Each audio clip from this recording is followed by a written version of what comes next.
Right now, gold is at or over all-time highs, and you've said that the rising price of gold is a warning sign. So what I want to know is, what is a high gold price a warning sign of? Yeah, well, first of all, gold closed today above 4,200. It was just a week ago that it traded above 4,000 for the first time, and now we're $200 higher than that. Silver closed above $53. That's an all-time record high for the price of silver. Back in the I guess the latter 1990s, when Alan Greenspan was Fed chair, he was asked about gold, when he went to Congress to testify, because he was an old school gold bug. He wrote an article, The Case for Gold, which is in one of Ayn Rand's books, Capitalism, the Unknown Ideal. So he was a big gold advocate. And so he was often asked about gold. And in one of these questions, he said that even though we're not on a gold standard, he said that he uses gold as a tool. And he looks at the gold price as an indication of whether or not he's got the correct monetary policy. And he said, if gold is, up towards 400, that means that my policy is too loose. And if I see it down, at 300, then I'm too tight. Of course, at the time, it was around 350, right? So he said, look, I'm watching gold's reaction to see what it does to know if I've got the correct interest rate, because I'm looking for a market signal. So he said, while we're not technically on a gold standard, I'm using gold as a way to conduct monetary policy, because it's a market mechanism to let me know if the policy is correct. Well, now gold is soaring. And so what that would tell Greenspan, if he was still Fed chairman, is that monetary policy is too loose and that interest rates need to be higher. Yet, despite this, the Fed is poised to cut rates even more. And so gold is a warning sign, A, that the Fed has got the policy wrong, that these rate cuts are a mistake, and that, in fact, rates are too low and they need to be raised. But I also think it's a bigger warning that the world is getting rid of the dollar, that foreign central banks, foreign governments are losing confidence in the dollar as a stable long-term store of value.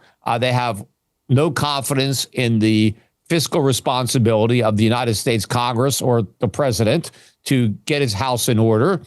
And they're losing confidence in the independence of the Fed, which is being beat up constantly by Trump, putting political pressure on the Fed to cut rates, print money, create inflation. And so I think the world is moving away from the dollar. And we haven't seen this kind of movement in the price of gold since the 1970s. This is the best year for gold. Gold's up almost 60% on the year. Oh. And you have to go back to the 1970s to find a year where that happened. And there were several years during the 70s when that happened. But the significance of the 70s is we went off the gold standard in 1971. And when we did that, it was a game changer for the monetary system, and the dollar lost a lot of value. And so gold went from $35 an ounce to $850. But what's happening now, I think, is just as significant, maybe more so, because now it's not the U.S. that's going off the gold standard. It's the world that's going off the dollar standard.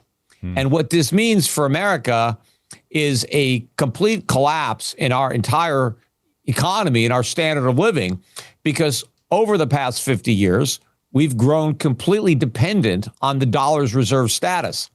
That's how we're able to live beyond our means. That's what makes these trade deficits possible. That's why we can buy stuff, consume what we don't produce. That's why so many Americans can borrow without anybody saving, because we're tapping into the rest of the world's productivity and the rest of the world's savings. And the vehicle to do that is the dollar and its status. Well, as the dollar loses that status, our ability to rely on foreign production and foreign savings is gone. And that means our whole economy implodes, because without foreign production, foreign factories, we can't produce the goods that we consume, and we don't have the savings to finance our massive debt. And so we're headed for an economic crisis much greater than the 2008 financial crisis. That is what gold should be telling everybody, that a monetary crisis, a U.S. dollar crisis, a debt crisis is just around the corner, right? This is the economic, canary in the coal mine that's dying here. And I think this is a bigger warning than the subprime blow up in 2007 was about the financial crisis that hit in 2008. And when the subprime market blew up, it was obvious to me what was coming because I had seen years in advance that the subprime market would implode. And I knew that a financial crisis would follow. But most people on Wall Street, including the Fed, actually had no clue. Even when subprime blew up, Ben Bernanke said, don't worry about it. It's contained. And I knew that was nonsense. Well, the same thing is happening now. I've been waiting for years. I've been predicting for years what is happening in gold would eventually happen. It's now happening for the very reasons I always warned that it would happen. And now what it is confirming is that the currency and sovereign debt crisis that I've been warning about for decades now, not just years, is finally upon us. And it should happen maybe as early as next year. That is, I think, a very astute prediction, and you're getting at the cause and effect, but I want to drill into the actual mechanisms that make this happen. So you've thrown out a couple ideas. One is this sense we need to get our house in order. I want to know what that is. Another is that the world is moving away from the dollar. So there's going to be some mechanistic reason why they don't trust it anymore. I want to understand that. But I want to frame it in the idea of in 1971, we go off the gold standard in a very acute moment. So Nixon goes on and he says, hey, everybody, I know that we previously would give you gold for your dollars. Sorry, we're not doing that anymore. And you had a moment right then. You could just point to a calendar and say, that's exactly when it happened down to the minute. We don't have that same kind of thing happening now, which I think is a big part of why people are able to confuse themselves or tell themselves a story. So walk me through the mechanisms of how the dollar got in trouble. Is this just a game of debt? So what does it mean to have our house in order? Yeah. Well, first of all, going back to the Coinage Act of 1792, right, after our republic was first born, the dollar was legally defined as a weight of gold or silver. So that's what a dollar was. It wasn't that dollars were backed by gold. The dollar was gold. The dollar was silver. And of course, back then there was no paper currency, but there were banknotes that were issued by private banks, but they were just IOUs for dollars, which were gold and silver coins. Now, when the Federal Reserve was first introduced in 1913 as basically a private banking syndicate that issued notes, again, those notes were not dollars. And in fact, even if you take a Federal Reserve note today and you look at it and you read it, it says this note is legal tender. It doesn't say this dollar is legal tender. It says this note. And a note is a promise to pay. Originally, those promises paid dollars. The dollars were gold and silver. Now, in 1933, during the Depression, Roosevelt suspended the convertibility of notes to lawful dollars, and in fact made it illegal for Americans to own gold. And so you can no longer take your Federal Reserve note to the Federal Reserve Bank and get gold. Peter, why did he do that? Was that they needed the gold for something, or yeah, well, because the government, they wanted to do a big stimulus, but they didn't have the printing press the way they did today. We were on a gold standard. And so Roosevelt basically took everybody's gold and gave everybody $20 an ounce. And then after they got the gold, they devalued the dollar and said, okay, the gold we just took away from you is now worth $35 an ounce. And that gave the U.S. government a lot of extra money to spend to try to stimulate the economy. That was how they ran this stimulus. That's wild. So they confiscated people's gold so that they could debase the currency. Yes. So, but of course, a lot of people didn't turn in their gold. They kept it. They were smart. The smart ones didn't turn it in. But they appealed to your sense of patriotism. Like, we need to do this to help, get us out of this depression. But Roosevelt didn't tell people what he was going to do with the value of the dollar once everybody turned in their gold. But he never did this, to foreigners. So they never suspended the convertibility of the dollar to gold for overseas holders of these notes. And in fact, when we had the Bretton Woods at the end of the Second World War, where the world agreed that we would have this monetary system backed by the dollar, right, the Federal Reserve notes, even though American citizens couldn't take them to the Fed and get gold, the Germans, the French, the Japanese, the Italians, any other foreign bank that owned the Fed, had Federal Reserve notes, could go to the Federal Reserve, and if they gave them 35 notes, $35, whatever, they got an ounce of gold. That was the deal that we made with the world. In fact, the Federal Reserve note was really like a bond and a promise to pay a quantity of gold. And so that continued up until the late 1960s. And the problem was during the 1960s, the U.S. government really started to run large budget deficits. I mean, not by today's standards, but by the standards back then, because we were fighting the war in Vietnam. We were fighting the war on poverty as part of the Great Society programs. We were funding the space program. The government was spending a lot of money and running deficits. And so the Fed was printing money to fund them. But we didn't have the gold. We didn't have enough gold to back up the notes. And a lot of foreign countries recognized this. And they said, we don't think America has the gold. So we're going to go get it. We're not going to hold these Federal Reserve notes. We're not going to wait for America to default. We're going to take these notes to the Federal Reserve right now and get our gold.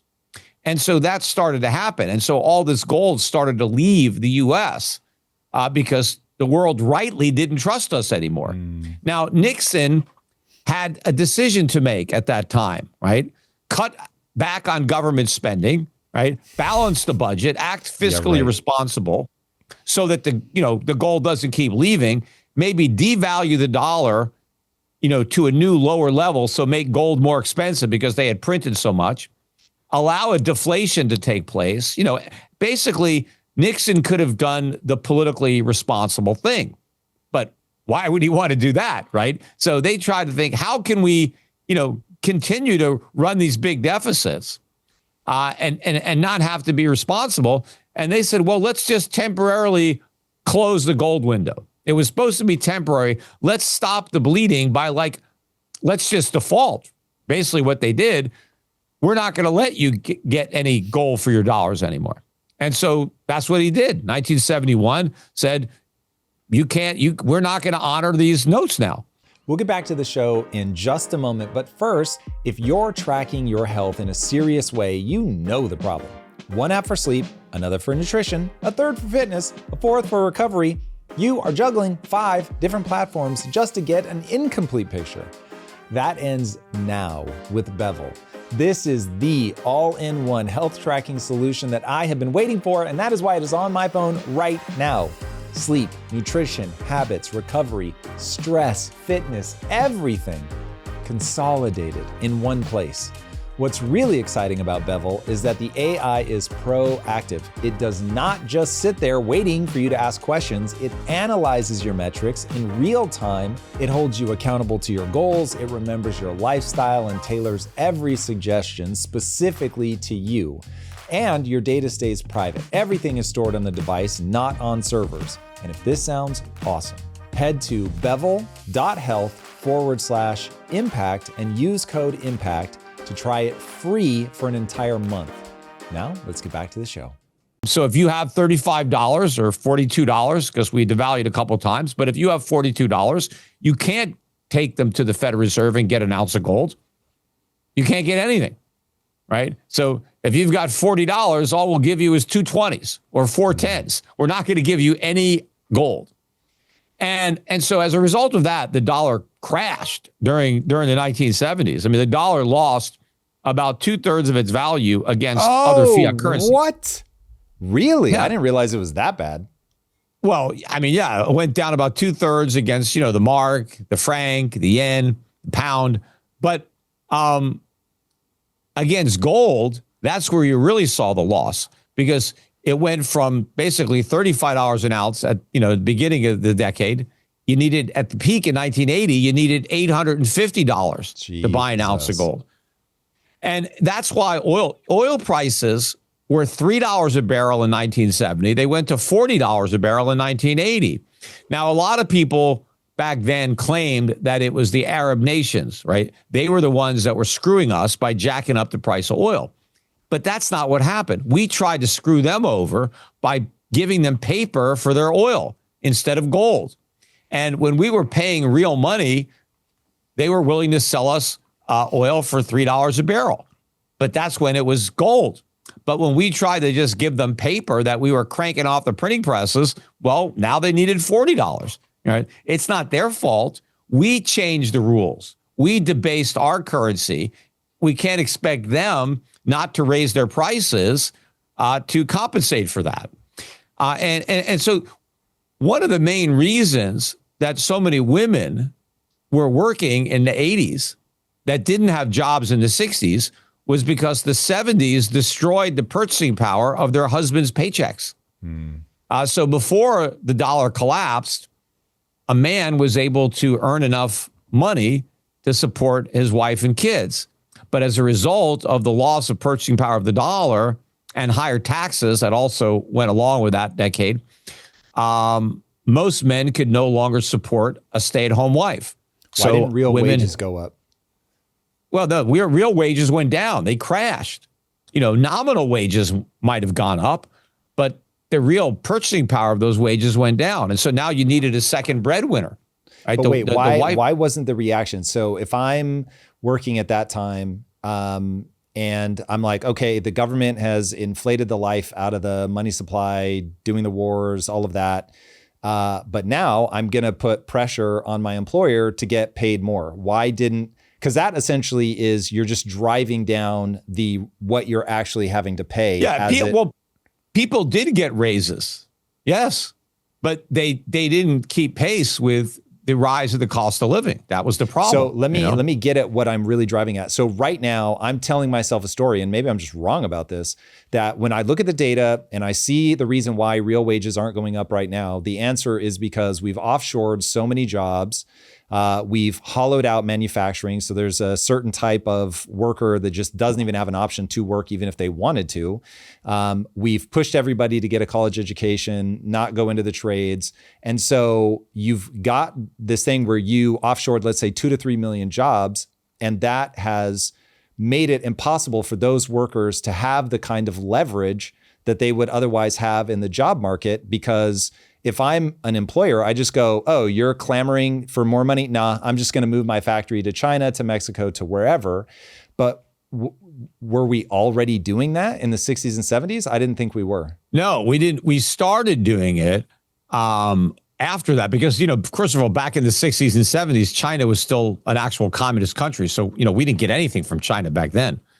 But the reason that so much of our production got outsourced had to do with our regulatory and tax policy during the 70s and the 80s and the 90s that drove up the cost of production here in the United States and made it more attractive for companies to lower their costs by manufacturing outside the United States. But what kept the worker from having the leverage to say, the dollar has gone down, you can't keep paying me this, you can't keep paying me the same thing? Yeah, well, obviously, a lot of American workers didn't have the bargaining power because they would have priced themselves out of a market because there was another option. But it wasn't just the wages; it was the capital. Though? Well, you could use foreign workers. You could produce abroad, but it wasn't just the wages; it was the factories. You see, people in other countries were saving money, while Americans were just spending money. We were spending our money to buy stuff. But in China, they were saving their money so they can build the factories. Mm-hmm. And so the Chinese workers were more productive because they had the capital investments that the American workers didn't have, because we didn't save as a society. And so we couldn't fund the type of investments that were being financed abroad. So places like China, they built out all the infrastructure, the factories, the supply chains in order to produce. My mother, for one time, worked in the shoe industry. And, she's retired now, but, almost all the shoes were made in the United States that we wore. But over time, factories opened up in China or Indonesia or India that could produce the shoes at a lower cost, even with shipping them across the ocean. And, businesses are under competitive pressure from the customer, because I'm a customer, right? I want to buy a pair of shoes. I'm shopping around. I'm looking for the best deal, right? And I want to buy the shoes that are the highest quality, but the lowest price. I'm going to, and if there's a company that's getting their shoes from China, and because they're bringing them in from China, they're a lot less expensive than another company that's making them in America. I'm going to buy the ones made in China. I want to pause you for a second, because I really want to understand the difference between what happened in the 70s and what's happening now. So in the 70s, is it that other countries, because it wasn't China, to your own point just a minute ago, it wasn't China that was coming out of communism and developing the goods. That happens in the 90s. But in the 70s, what it sounds like listening to you is it sounds like there were two things that were going on. One, other countries, not China, but other countries were realizing that we can import goods into the US. And so we as consumers were like, yes, please. I'm feeling strapped. I'm going to get cheaper goods from outside the US.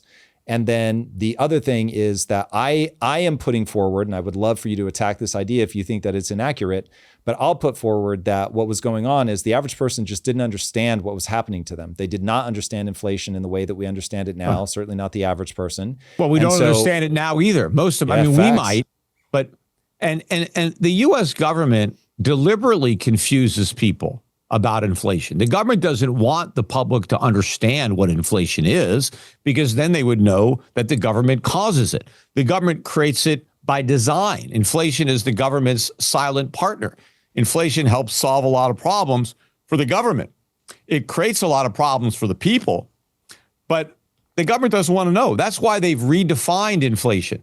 The actual definition, and again, if you get an old enough Webster's dictionary, you'll read it. But inflation is an expansion of the money supply or credit. Expansion of money and credit, that's inflation. Because what's being inflated is the money supply. Because the word inflate means to expand. That's what inflate is. You don't expand a price. Prices go up and down. They don't inflate. It's the money supply that inflates. Now, deflation is a contraction of the money supply. Now, when you expand the money supply, a result of that is that prices go up. So whenever the government creates inflation, prices end up going up. Now, what the government wants to do is call the prices going up inflation and not the expansion of the money supply. And the reason is now the government can blame whoever's raising the prices. So, why are prices up? Because greedy businessmen raised the prices. They're exploiting you. They're taking advantage of you. Or greedy labor unions demanded higher wages. Or speculators drove up prices, or Putin, or whatever. They can always blame whoever's raising the price. But prices are raised because of the inflation that the government has created that results in prices going up. So they're not honest. And then they come up with these gimmicks like the CPI that are supposed to measure inflation based on the impact on prices, yet the methodology is so flawed by design that if prices go up 10%, the CPI says they're up 4%, right? So if you just look at the CPI, you have no clue as what's actually happening to prices, right? Prices are rising at least twice as much as the government will admit with their doctored statistics. We'll get back to the show in just a moment. But first, let's talk about the hidden cost of DIY when you're running a business. Most founders think they're saving money by piecing together their own financial system, But that DIY approach isn't saving you money. It's costing you money. Every hour you spend switching between systems is an hour not spent growing your business. Found consolidates everything into one business banking platform. Expense tracking, invoice management, tax preparation, virtual cards for different spending goals, all in one place. Open a Found account today for free at found.com. Found is a financial technology company, not a bank. Banking services are provided by Lead Bank, member FDIC. Don't put this one off. Join thousands of small business owners who have streamlined their finances with Found. This is a paid advertisement. And now let's get back to the show. Okay, so we've got internationally, people are moving away from the dollar. How far does that go, given that there was no announcement? Are we at the beginning of something where they already have enough impetus that they're just going to keep drawing down, presumably into gold, into stocks, so that they are not carrying anything in USD? Or will something have to keep ratcheting up for them to keep drawing down? Well, I think right now it's kind of a gradual process. It's maybe speeding up a bit, but foreign central banks are moving out of dollars. They're moving out of treasuries or mortgage-backed securities, and they're moving into gold. Gold is the replacement asset for the dollar. That's Meaning what you're seeing. That's going to be the new reserve currency. It's the reserve asset. It's not a currency. Gold is money. And, before the dollar became the reserve currency, gold was the reserve for every currency, including the US dollar. And when the US dollar originally became the world's reserve currency, it was backed by gold. And so, in effect, the world was still on a gold standard just through the dollar. And the dollar was as good as gold, or at least that's what people thought until we defaulted. It's only been since 1971, really, that we've had a monetary system without any money, right? We've had fiat currencies backed by a fiat currency. Now, of course, central banks have always had some gold, right, as reserve. And the countries that had the most gold were the old established countries, Germany, France, right? They have a lot of gold, right? The emerging economies like a China or an India, they had almost all dollars. They hardly had any gold, right? Those are the countries now that are buying the most gold because they want to reconstitute their reserves to be more heavily into gold and less dollars. But the significance of this is that as the dollar goes down, which it's going to lose purchasing power, everything that Americans buy is going to be a lot more expensive because, we're going to have to pay a lot more dollars to pay for things. And our interest rates are going to go up a lot because what foreigners have been doing is they sell us goods that we didn't produce. And now we get to consume stuff. And then they take the money that we paid and they lend it right back to us by buying government bonds or mortgage-backed securities. And so Americans won twice, at least initially. We got cheap goods we didn't have to make, and we got to borrow money that nobody saved. And those artificially low interest rates also caused stock prices to go up, real estate prices to go up. So on paper, right, we're getting richer. All of our assets are going up. But in reality, we're getting poorer because our debts are going up. We're borrowing more and more money from the rest of the world so we can continue to consume and live beyond our means. But the world is now going to pull the rug out from under us because they're moving away from this system. And the irony of it is we chased them away, right? It's not like they did this on their own. First, it was Biden who said, who sanctioned Russia and sent a wake-up call to everybody that you got to get out of dollars or you could be next, right? We can yank your dollars away whenever we want if you do something we don't like. But then Trump comes in and not only signs on to the big, beautiful bill, which was a disaster of deficit spending, and lets our creditors know we're never going to get our house in order because even the Republicans won't cut government spending. They're going to increase it. But then he vilified the world and imposed all of these tariffs to make it even more expensive for Americans to buy the goods that the world is selling us to get our dollars. And then he beats up the Fed and says you need to slash interest rates. We need 1% interest rates or 0% interest rates when inflation is already rising. But he's also destroying the perception of Fed independence. So all of our credibility has been destroyed. We have no fiscal responsibility credibility, no independent Fed monetary policy credibility. We've already screwed over people with sanctions. So there's no reason for the world to continue with this dynamic. And so I think the whole thing is coming to an end. And it's slow now, but it's going to speed up. Right now, the strength in gold has not bled into the foreign exchange market. So the dollar relative to the euro or the pound or the yen has been relatively stable these last few months. I think that's going to change. Probably by the end of the year or next year, we're going to really see the dollar start to come down, and that's going to really push up import prices. And so the CPI is really going to start to blow up in a big way. What do you think is going to cause that? Because given that other countries have also been inflating their money supply, I get why the dollar is relatively stable compared to everybody else. So what do you see happening that will cause the dollar is going to go down against those other currencies. And so the price of everything we buy is going to go up because everything's going to be more expensive. What I'm asking is what's going to happen that's going to cause the dollar to go down relative to other fiat currencies that also have their own problems? Yeah, it's going to be the holders of dollars selling them and buying back their local currency. So people in Europe are going to sell back their dollars to buy back their euros, right? They don't want their dollars anymore. And also the global performance, like the U.S. stock market is one of the worst performing stock markets year to date, especially in, if you adjust it for currencies.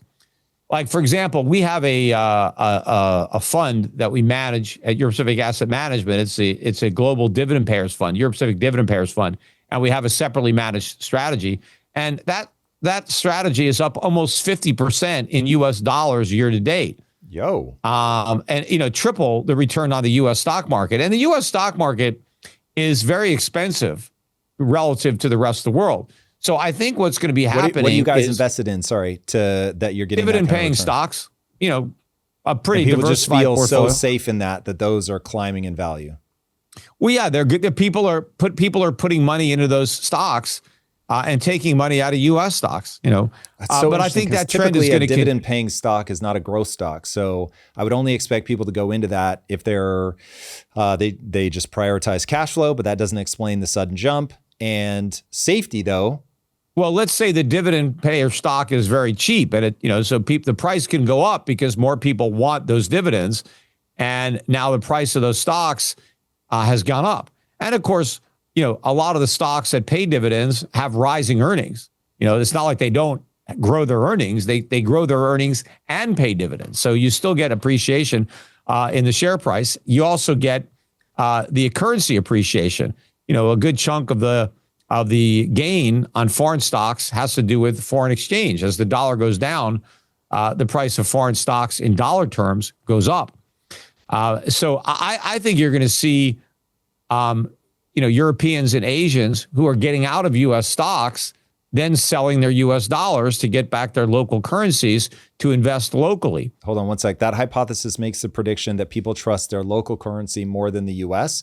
Do you think that's just because the debt spiral is going to continue? Yeah, and also, just because they're bringing their money home, right? They're going to repatriate it. I mean, if they bought U.S. stocks, they didn't necessarily want U.S. dollars. They wanted to buy a U.S. stock. But when they sell the U.S. stock, they want their local currency back, and that's what they're going to get. But also with bonds, some of the biggest selling is going to be in U.S. bonds. People around the world, governments and private citizens who own U.S. treasuries, U.S. mortgage-backed securities, they're going to get rid of those because they're losing on the foreign exchange. The interest isn't high enough to offset what they're losing. So they're going to be selling their U.S. bonds and then converting those dollars back to their own currency. And that's going to put downward pressure. But of course, the other problem is as the U.S. economy goes into recession as a result of rising inflation, right, stagflation, what does the Fed do? Prints more money. We need economic stimulus.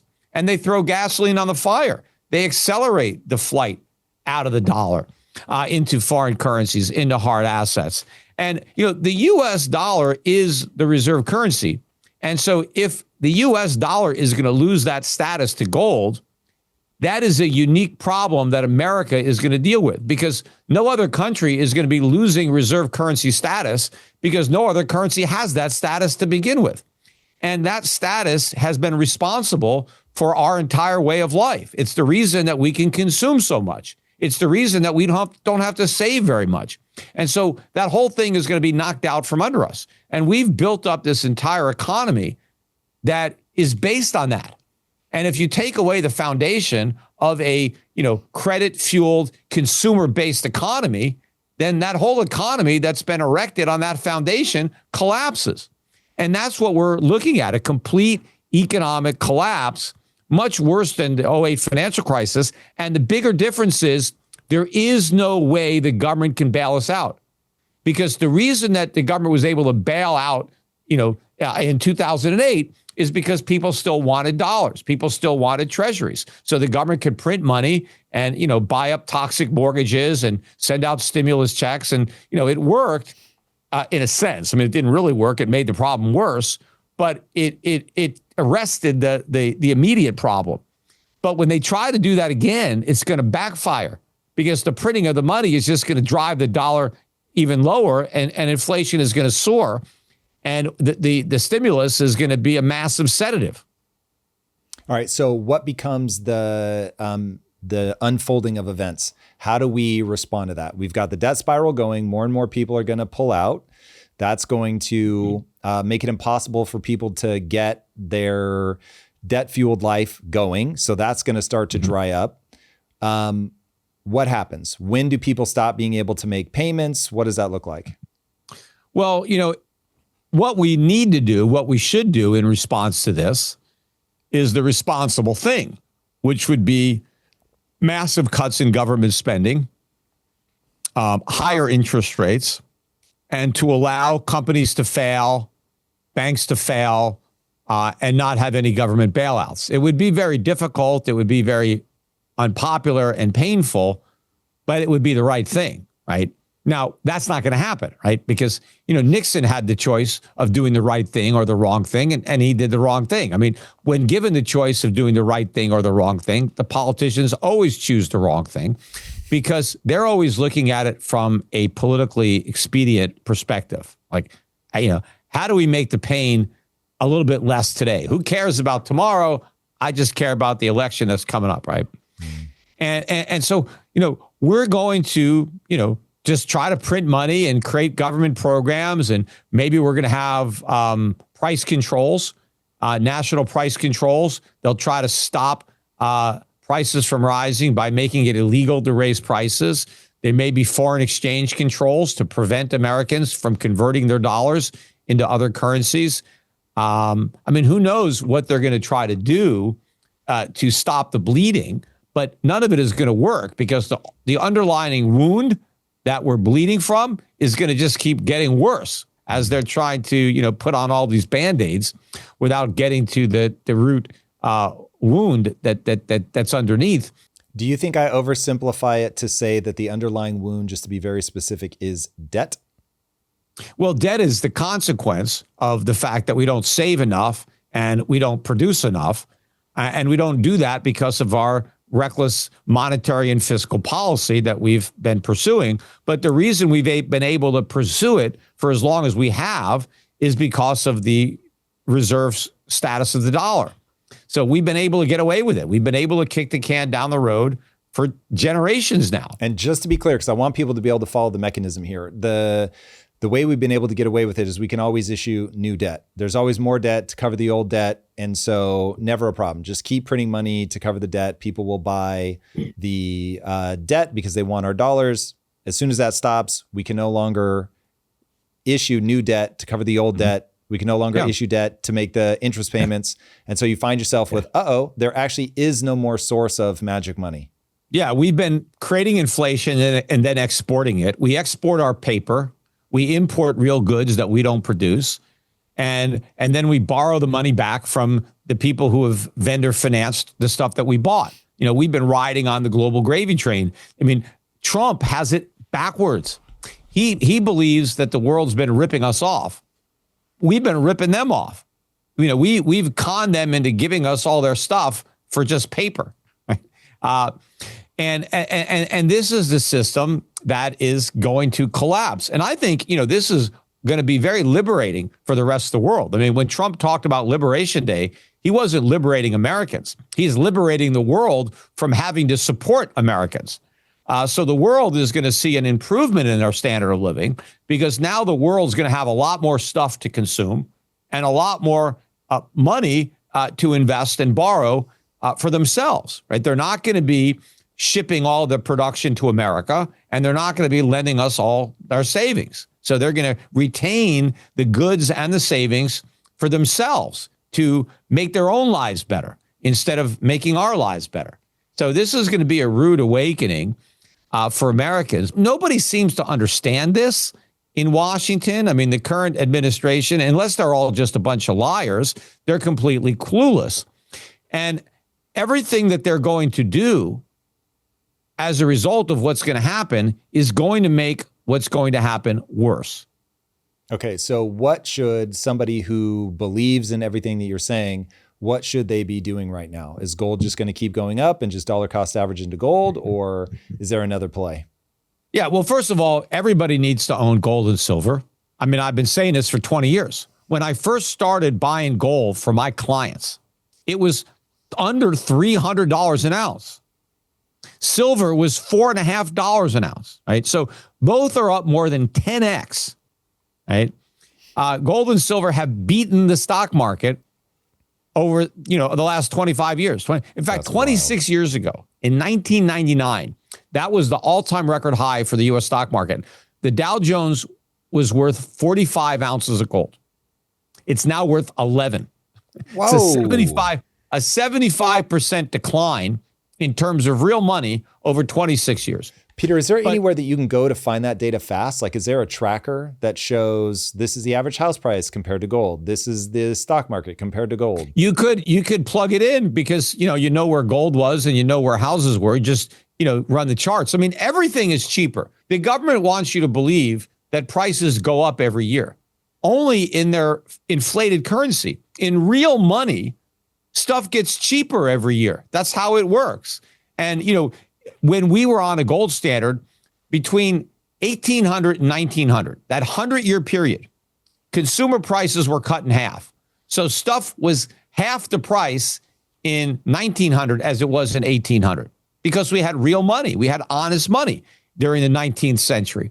Now prices go up because we have fake money. We have funny money. But if you go back and price stuff in real money, you'll see that prices have been coming down. And that's the beauty of capitalism. We find better ways to make stuff cheaper. This is one thing that drives me crazy when I try to get people to understand that when the Fed says inflation is 2%, they mean they've gobbled through all of the innovation-led deflation. I know it's not technically deflation, but the innovation-led reduction in cost of something plus 2%. And it's ridiculous for the Fed to say that we need prices to go up. Why? What? It doesn't make any sense when you examine it. Like, do you want food to be more expensive or less expensive? Right? Do you want a college education that costs more or costs less? Right? When you go to the gas station, are you happy when the gas price is up or are you happy when it's down? Right? We all want lower prices. Lower prices are good for everybody, including the business. Businesses are always trying to find ways to lower their prices. Why do you think they have sales? Because they know if they can lower their price, they'll sell more stuff, right? Because people can buy more if the price is low. It was idiotic for the Federal Reserve to claim that the key to prosperity is to make sure that prices go up every year. That is nonsense. The only reason they invented this BS about 2% inflation was because we were lower than 2%, the way they measured it, and they wanted an excuse to print money and stimulate the stock market and artificially goose the economy.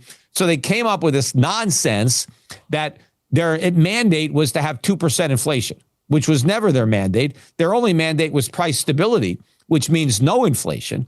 But even falling prices is better than stable prices. Why prevent prices from going down? Why deny people the benefits. Imagine if they did that in specific industries. Computer prices can't come down. Cell phone prices can't come down. If that was the case, nobody would own cell phones. They'd still be too expensive for most people to buy them. The only reason that everybody owns one now is because the price came way down, right? What was wrong with that? Cell phone companies that make cell phones make a lot more money now selling cell phones for a few $100s a phone than when they were $5,000 a phone. And when they were $5,000 a phone, that's how much a car cost. And so the price came way down, and everybody benefits from low prices. But prices now, though, are going to soar because this game is over. We're not going to be able to, export our inflation. All the money that we're printing is going to stay here, and a lot of the money that we printed and sent abroad is going to come back here. So all these dollars that have been circulating around the world and that have been invested in U.S. assets are going to come back here and be spent. And so they're just going to drive up prices for everything. A lot of our used car prices are going to soar. Why? Because Asians are going to come buy used cars, right? They'll just start buying cars and bringing them back to China, right? Because they'll be cheap here because our currency is going to collapse. And so now they'll be able to buy up all this stuff. And so the prices go up because now you have foreigners coming in, buying whatever's not nailed down. Mm. Yeah, for anybody listening, that you're saying that's the exact reason that the collapse of the dollar will be good for the rest of the world is now we're not able to mop up all of their goods. And so that's going to be released into their own country where they'll finally be able to compete with us from. You see, Donald Trump, he keeps saying that Americans are so important to the world because we consume everything. Well, we're lucky that we get to consume. The key is production. You can't consume something that hasn't been produced.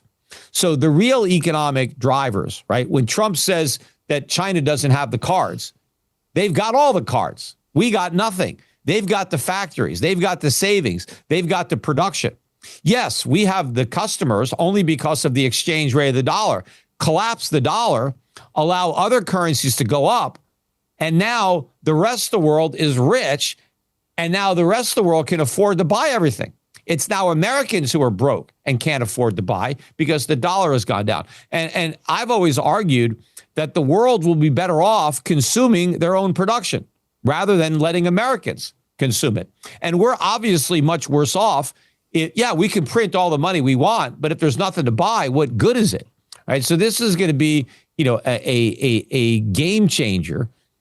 But, the government is going to try to do what worked in 2008 and 2020, and it never really worked. It just let us kick the can down the road, but we've run out of road, right? We can't do it anymore. And that's what gold is telling you. So that's why I said, look, people have to get into gold and silver now. Don't think it's expensive. And, Jamie Dimon, just today I read a quote. Jamie Dimon said he thinks gold can easily go to 10,000, which, can go a lot higher than that.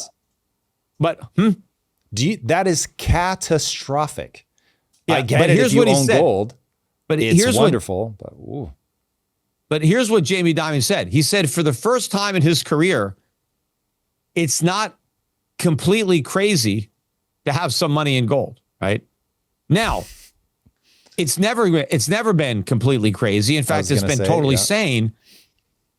Jamie Dimon just didn't understand why. Like when guys like me were telling people to buy gold when it was 300, 400, 500, 1,000, right? It was because we understood what was coming. Yeah. Jamie Dimon didn't get it until just now. Now he's starting to worry about the stuff that I've been worried about for 20 years. Now Dimon is finally worried about it. But now more people on Wall Street are starting to worry about what they should have been worrying about all along. The problem is now we're so far down this rabbit hole, there's no way out of it, right? So it's, when I first started talking about this, it was early enough to do something to prevent the crisis. Now, all you can do is, buckle up, right? The crash is coming. So you got to buy gold. You got to buy silver. People should go to Schiff Gold. In fact, I tell people now when I do interviews, if you're watching this interview, don't even wait till the end. put it on pause, go to Schiff Gold, and buy some gold and silver. Because if you wait till the end of the interview, it'll be more expensive. So just go in there and buy it now and have some real money. And then, you know, also, I think people should be investing in foreign stocks, gold stocks. I mean, gold stocks, you know, have more than doubled this year. I have stocks I own that have tripled and quadrupled, but they're still cheap. You know, this is just the beginning. Hardly anybody owns these stocks, and hardly anybody owns gold. We are at the very early stages of what is going to be a generational bull market in gold and silver and these mining stocks. This is really the first year of the bull market, you know. But it's not going to end in 1 year. It's going to last, I think, for the rest of the decade and probably most of the next. Damn. All right. If Jamie Dimon is calling 10K believable, what is your upper bound believable number for gold? Well, look, there is no upper bound because there's no lower bound to the dollar. I mean, the dollar could be worth nothing, in which case the price of gold is infinity. If the dollar is worth zero, yeah, no matter how many dollars somebody offers you, you won't give them any gold. Now, you know, as far as where I think it's going, I think that gold is going to be worth, at a minimum, half of the Dow Jones at some point. So I mentioned that the Dow was at 45 ounces of gold in 1999, and now it's 11. So I think it's going to be down to 2. You know, probably maybe lower, but let's just call it 2, right? So where would that be? Well, if the Dow went to 20,000 and gold went to 10,000, that would do it. But, you know, that would be a big bear market. The Dow's like 46,000, so it has a long way to fall. Let's say the Dow goes to 50,000. Well, now gold has to go to 25,000. And now you got 2 to 1, right? So that could be, you know, a way it happens. Or the Dow goes to 40,000, right? And gold's 20,000. Or yeah, as 25,000. Why would, if the companies are still doing fine, why would the Dow drop so much? Is it that you think this downward spiral of the dollar is going to cause the companies to start having trouble? Well, if you look at the last 2 major declines in U.S. stocks, they ended with the Dow and gold at 1 to 1. That was 1932 and 1980, right? At both of those major stock market bottoms, you could buy the Dow for about an ounce of gold. So I'm not saying that the Dow should be worth 2 ounces of gold. I think it would be cheap at 2 ounces of gold. I'd be happy to buy the Dow at 2 ounces of gold. I'm just saying that if we get the type of decline that I think, that is, the Dow's going to get very cheap. It's not going to, the bottom of this bear market, it's not going to be fair value. Stocks are going to get ridiculously cheap at the bottom, just like they're ridiculously expensive at the top. But, you know, depending on how much money we print, I mean, if we were to go back on a gold standard, I think you'd probably have to have $20,000 or $30,000 gold at this point to make it work, based on how much debt we have and how many dollars are out there. And I do think the world is right now going back on the gold standard without us, right? I think foreign central banks are, going to be backing their currencies predominantly with gold. They may not make them convertible into gold, but their primary asset that they will hold to defend the value of their currency will be gold, not U.S. dollars. And what that means is they're not buying any more treasuries.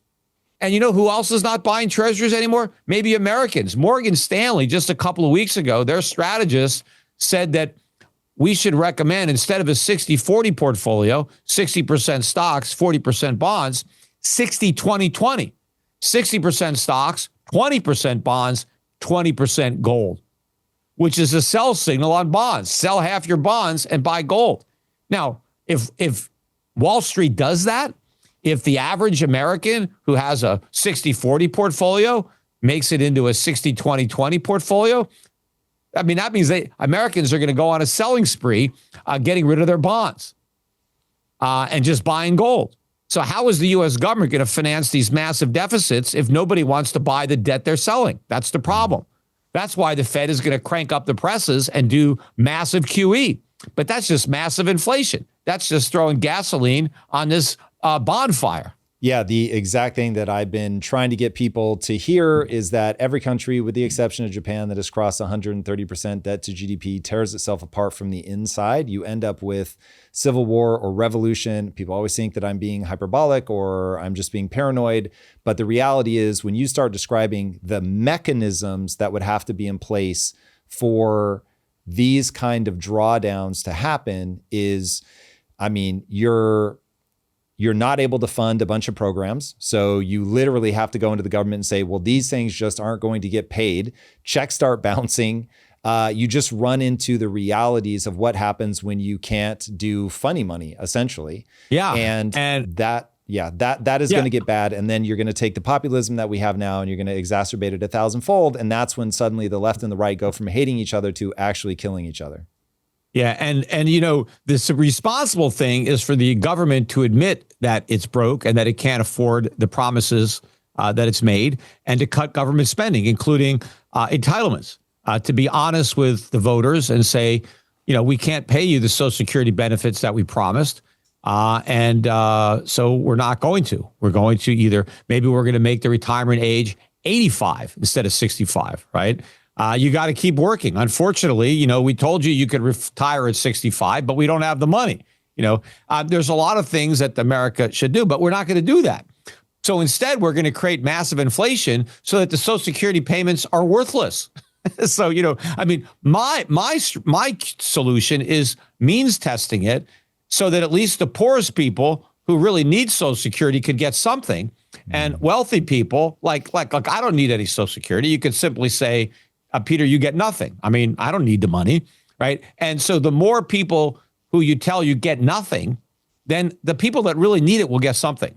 But the way they're going to do it, they're just going to wipe out benefits so that my loss is the same as everybody else's loss, because it's all going to be inflation. And this is the worst way to deal with it. But politically, that's what we're going to do. We're going to destroy the value of Social Security by destroying the value of the money. And so, yes, you're going to get your Social Security check, but good luck buying something with it. You know, what good is a Social Security check that doesn't buy anything, right? So, but the politicians are never going to act responsibly. But also, you know, I got to throw this out there because I know a lot of people are watching and they're listening to this and they say, yeah, that's why I own Bitcoin. I'm ready for this because I got my money in Bitcoin. I got news for the Bitcoiners. The Bitcoin crisis may hit before the dollar crisis. We could see a complete implosion in Bitcoin even before the dollar. And I think because Bitcoin right you're now, mapping it as a tech stock? Well, it's not even a tech stock, because at least the tech stock is a business that has the potential to generate income. A Bitcoin is nothing. It generates nothing. It has the potential to generate nothing. It's just a digital string of numbers, right? But Bitcoin is right now in a big bear market, and nobody knows. It's down more than 25% priced in gold since August. And in fact, Bitcoin was down again today, even as gold hits new highs and silver hits new highs. So I think the narrative that Bitcoin is digital gold is being disproved right now. And I think a lot of people who bought Bitcoin in the last couple of years through exchange traded funds are going to be getting out. And I think what happened on Friday in the crypto market and in Bitcoin, that flash crash, is a warning of what's about to happen. And what's going to happen next is going to be much worse. And it's not going to be triggered by a social media post. And there's not going to be a bounce back. I think you're going to see mass liquidation as people try to get out of the casino. But there's no exit. There's not enough liquidity. You've planted your flag. I'll plant mine. We'll see who ends up being right. I've what's spent a your lot flag? of time. Yeah, I'll explain it now. I spent a lot of time listening to you, so I'm certainly aware of the way that you perceive this. I think the thing that people who think that Bitcoin doesn't have any value don't understand how many subcultures exist in America. And so I very much fall into the subculture of people who I look at Bitcoin as digital gold. I'm far more trusting of things that are in the digital realm than I am of something that's going to be stored in a warehouse somewhere that just feels very sort of Luddite. Now, I have a meaningful amount of my portfolio in gold, but nowhere near compared to Bitcoin. So gold is my hedge against Bitcoin, if you will, that if I end up being wrong and the world doesn't go for it, or doesn't continue to go for it, I should say, then cool, I've got gold. But I think that there is a cadre of people, largely young people, who have grown up so digitally native that they don't make the distinction that you make. Like when I hear you tout, but gold is a real thing, it has real value, that literally means nothing to me. It does not hit me. I think of gold as being totally worthless other than what somebody else will pay. So for me, it's the exact same thing with Bitcoin. Bitcoin is only worth what somebody else will pay. But I don't care about when people tout like it's used in manufacturing, I'm like, get the fuck out of here. That is not what the price is driven by. The price is driven by based off of what people will pay for it because they're using it as a store of wealth. That is what drives the price of gold. Tom, I get what you're saying about the subculture of true believers, hardcore Bitcoin people. I mean, I know a lot of these people. I mean, I'm in this world. A lot of my friends are hardcore, diehard Bitcoin guys. So that's why my immediate forecast is not that Bitcoin goes to zero. No, I mean, there are people that are going to hold it no matter what. And there are people that will even buy more on the way down. But my point is that over the last several years, the main driver of the appreciation has not been the hardcore Bitcoiners. It's been mainstream investors who bought Bitcoin ETFs in their Schwab account or their Fidelity account. Yeah, because the number go up. And they just bought it, because they thought it would go up and they believed all this stuff. They're not counting their Bitcoin. They're counting their dollars. They're looking on their statements. And a lot of the money that went into Bitcoin ETFs came out of gold ETFs, came out of gold stock ETFs. I saw it happening, in real time. And so this is the money that I think is going to come out of the market. I think it's the speculator who's not married to the Bitcoin philosophy, not the young kid who's 20 years old and owns it, but the retiree who bought a Bitcoin ETF in his IRA or whatever, right? But more mature people who just jumped on a bandwagon, thought it was going to be an easy money. People were going on television, $1 million Bitcoin, $5 million Bitcoin. You're an idiot if you don't own Bitcoin. You got to get in on Bitcoin. All the FOMO. A lot of people got in. I just think that a lot of those people are going to try to get out at the same time. And there's no liquidity in the Bitcoin market to absorb it. You saw what happened on Friday with some selling. What can happen? The bottom drops out.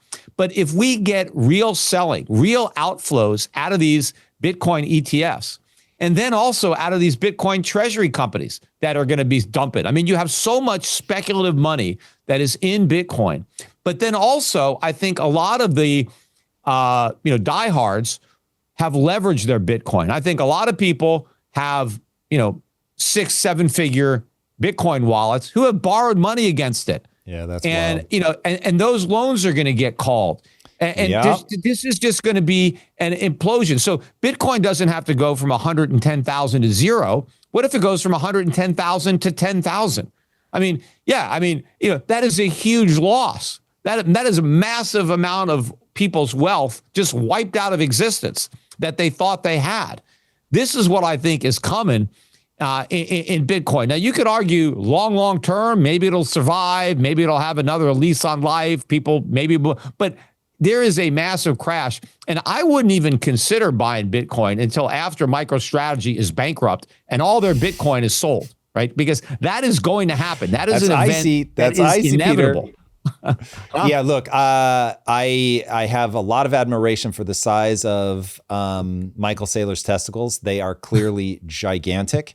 I would not be able to sleep doing that, but we'll see. But on that one, so I'll give you one quick story, and then there's some other questions I have for you. But there was a Japanese comic book company called Shonen Jump that made a decision back in the 90s where the U.S. comic book industry decided they were going to start aging up their readers.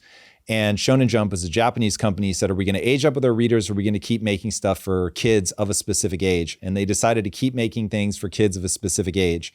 Now that decision, because they're constantly bringing new people into their universe, that one decision has made it such that a single title of Japanese manga now outsells the entire Western comic book market. And so I see a parallel between gold, which clearly speaks to people that grew up where gold was the thing where you stored your value in times of uncertainty. That's now being replaced with young people that just grow up where Bitcoin is just a normal thing. Like there's not a debate for them. They just grew up. It is a thing. It's very valuable. And so the frame of reference that they have is that Bitcoin is a valuable thing. And so I think you're just more and more people, and it'll never be 100%, but more and more people are going to go into crypto, into Bitcoin specifically. Now, I have the same beef that you have with speculators and gamblers, which I think crypto has a bizarre way of attracting. But anyway, I think there's just going to be a constant influx of new blood. Part of it, though, Tom, is their frame of reference, their view of Bitcoin has been framed in this huge bull market where Bitcoin has gone from nothing to 126,000. Yep. And if it craters, then I will be, meaning if it really goes to nothing, I'll be wrong. I didn't say nothing. But let's say Bitcoin goes from where it is now, 110,000 down to 10,000, which 10,000 Bitcoin was a pretty high price a few years ago, right? And let's say it goes down to 10,000. That's going to skew how a lot of young people look at it, because now all of a sudden, wait a minute, it's gone down 90%. A lot of young people who bought in at 50, 60, 70,000 and have lost 80% of their money are no longer going to be so enamored by it. And a lot of other young people. The truth of Bitcoin is it must become a commodity. If Bitcoin doesn't get commodified and it's always this highly volatile asset, then it's always going to be at risk. But how is it going to be a commodity? What do you use it for? What? I mean, I know what I do with interesting. oil. I'm never going to be able to convince you because you know these answers. It is for someone like me. It is, where would I rather have my store of value? In Bitcoin, which I feel like I control, or in gold, which is going to sit in somebody else's vault because I'm sure as hell not burying it in my backyard. I'm not putting it in a safe in my house. Fuck that. I do not want to be a target. So there's no universe in which I'm going to custody my own gold. So at some point, I am trusting somebody else to hold it. So would I rather you can hold it yourself. I mean, we ship gold and silver out to people all the time from Schiff Gold. But where you lose me, I don't want to do that. Right. Well, okay. But you say, where do you want to store your value? The problem is there's no value in Bitcoin to store. When I'm storing gold for a jeweler who might need it. I'm storing it for, a company that makes computer chips that might need it. You're too smart to believe that.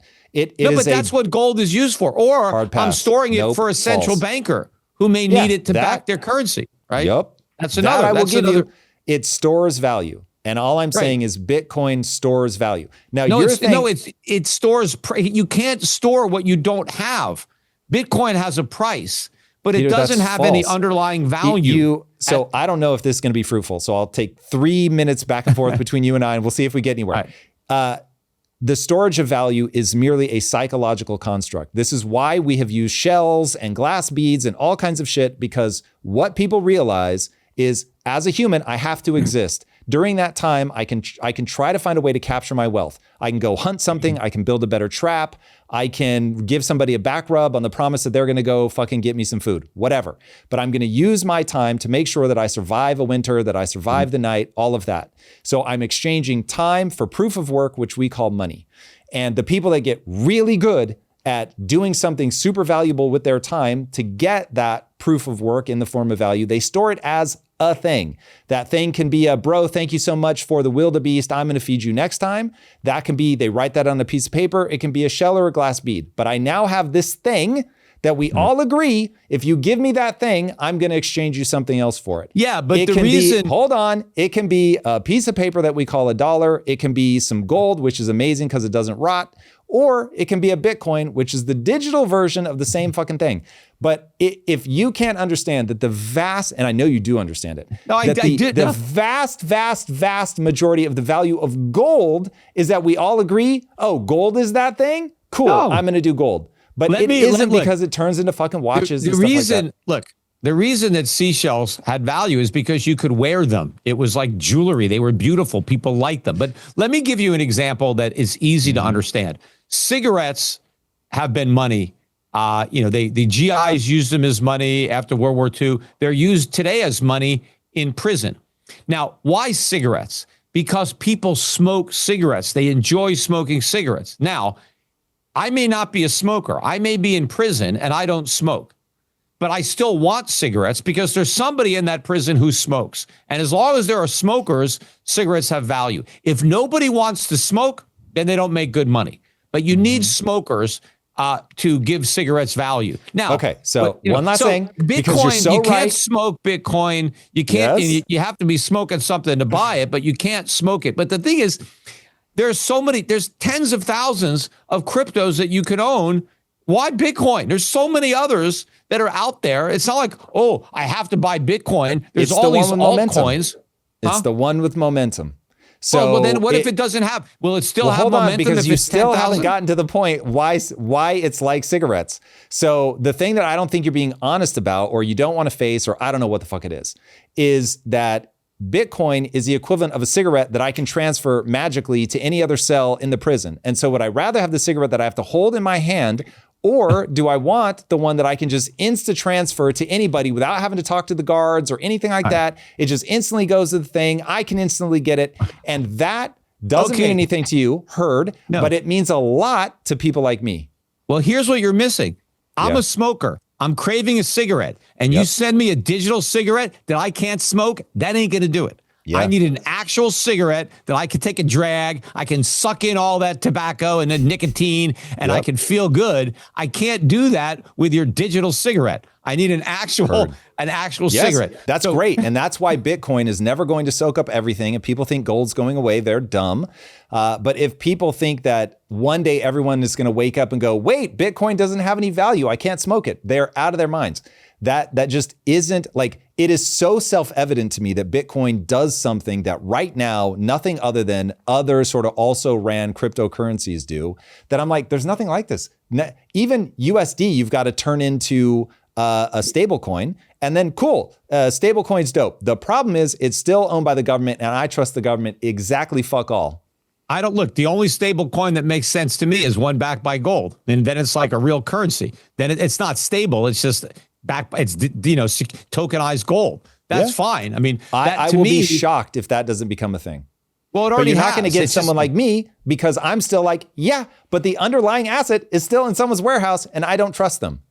Well, why not? I mean, have you ever heard of Brinks? Yes, of course. Okay, so Brinks has been in business for 165 years. They're in the business of storing gold for other people and transporting gold for other people. In 165 years, not an ounce of gold has been lost. So not one Brinks customer has ever lost any gold in 165 years.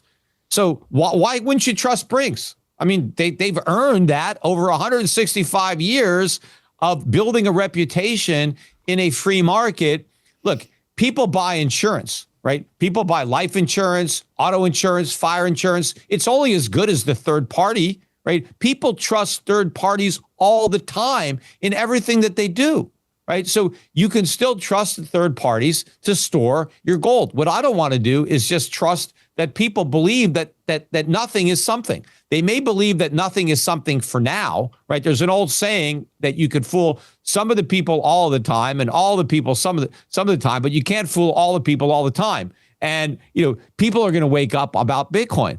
And the whole thing is going to implode. But we'll see how committed people are. If we do get a real crash from these levels and Bitcoin goes down to 80 or 90%, we'll see how popular it still is. We'll see how many people still have confidence in it as a store of value when 80 or 90% of its so-called value evaporates.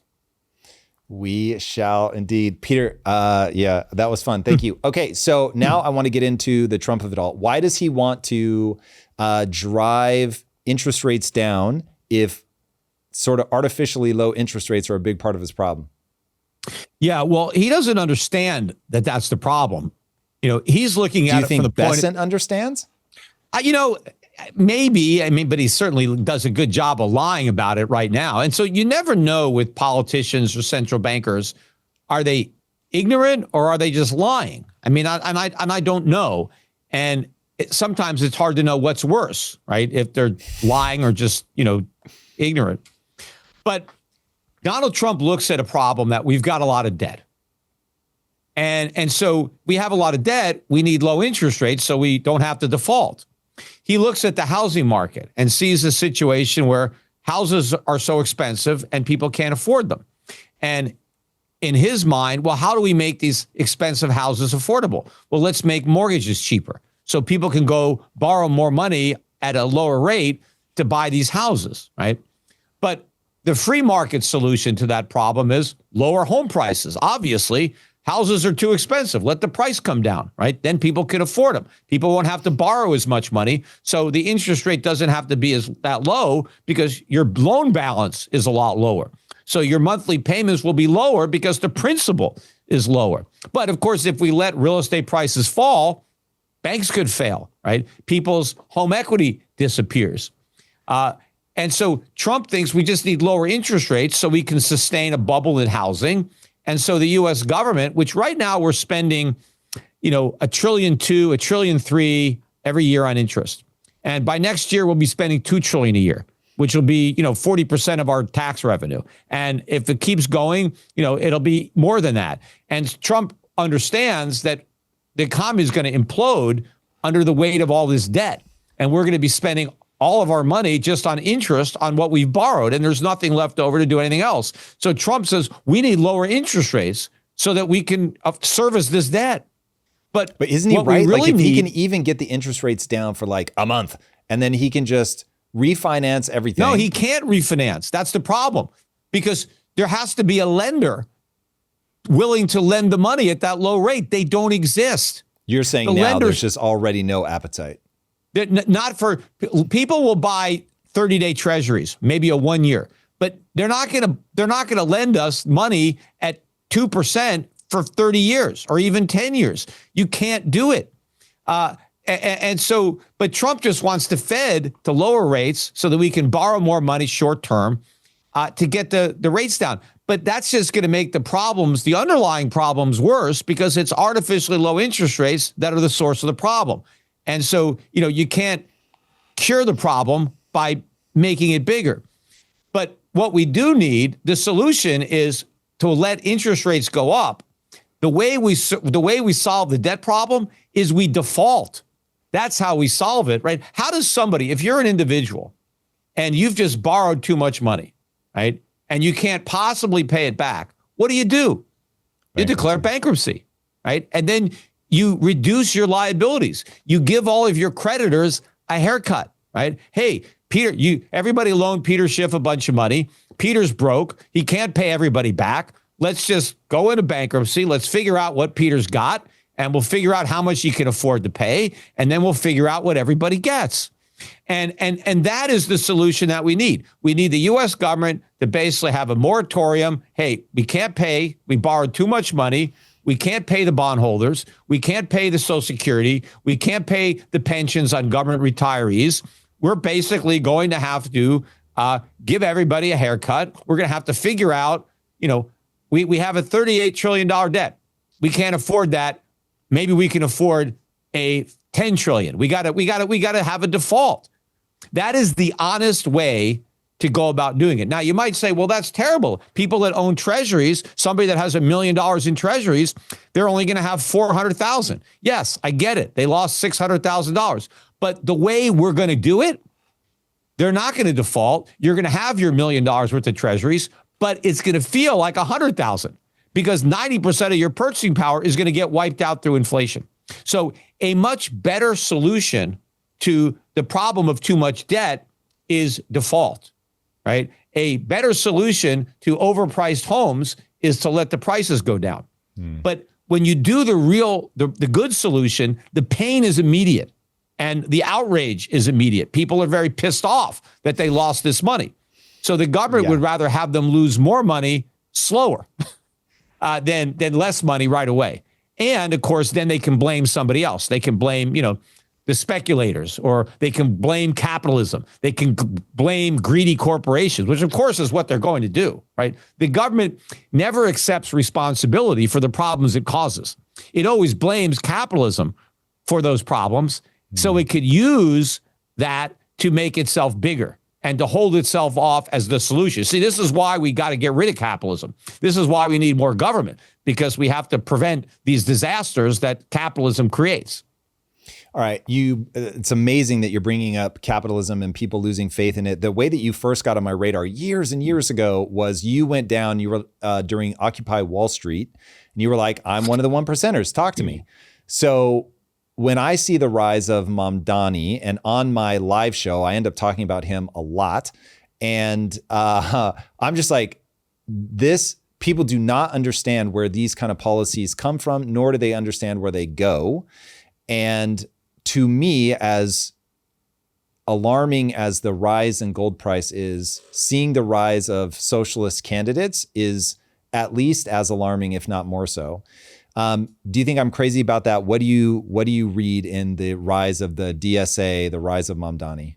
Well, it's to be expected. I mean, that is an inherent flaw in democracy as a economic system.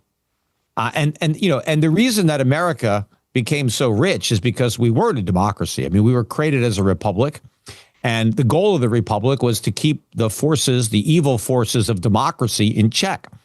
And, we did a very good job of that for a long time.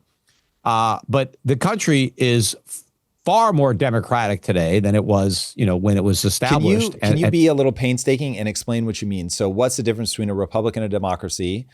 And what were the things that we changed that made us go away from republic and towards democracy?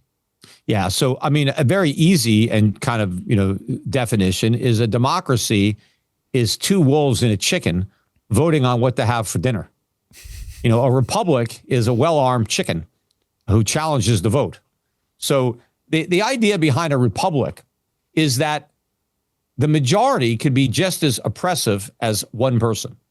Right. So if you're in the minority and a majority of people decide to oppress you, right, you don't really care. That's no different than having a monarch oppress you or a dictator, right? And so you don't want to allow a group of individuals to take away the rights of a smaller group because they outnumber them. So the whole purpose of a republic is to protect the minority from the tyranny of the majority. And so how did the founding fathers, how did they do this, right? Well, from the federal government, and remember, because the U.S., America was initially a collection of 13 independent countries. So all the initial 13 colonies that became states, they all had their own constitutions and their own government.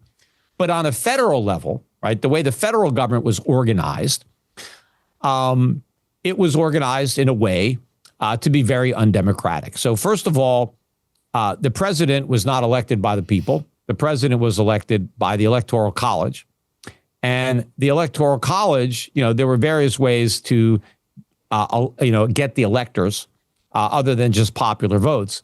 But it wasn't the people who were voting for the president. It was the people who were voting for electors who were supposed to convene and make decisions and evaluate the candidates and then vote. They weren't supposed to be a rubber stamp of what the people wanted. They were elected to exercise their own judgment. The senators were appointed by the state legislators. They were not elected by anybody. They were appointed by state legislators. Now, those state legislators may have been elected, but the senators were appointed. And they were appointed for 6-year terms, and their terms were staggered.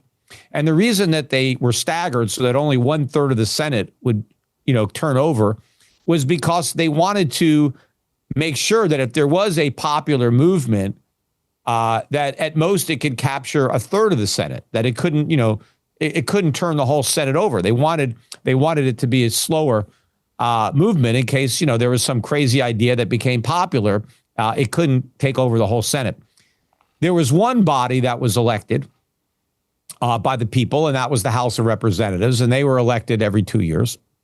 And they entrusted the House with the ability to raise taxes, not the Senate.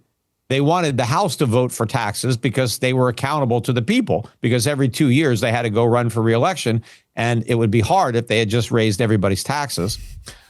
But the Constitution also was written in a way to dramatically limit the power of the federal government, because the federal government can only do the specific things that are authorized to it by the Constitution. The states can do whatever they want so long as it's not denied by the Constitution. but the federal government could only do the few things that the Constitution specifically says they can do. And there's very little that the federal government can actually do. 90+% of what the federal government does today is completely unconstitutional. So, great. So the Constitution was written to prevent the government from doing all the things that people wanted to do. It wasn't allowed to do it. And then, of course, voting was restricted, right? The states determined who could vote. And the states had all kinds of restrictions. You had to be 21 in most states, right?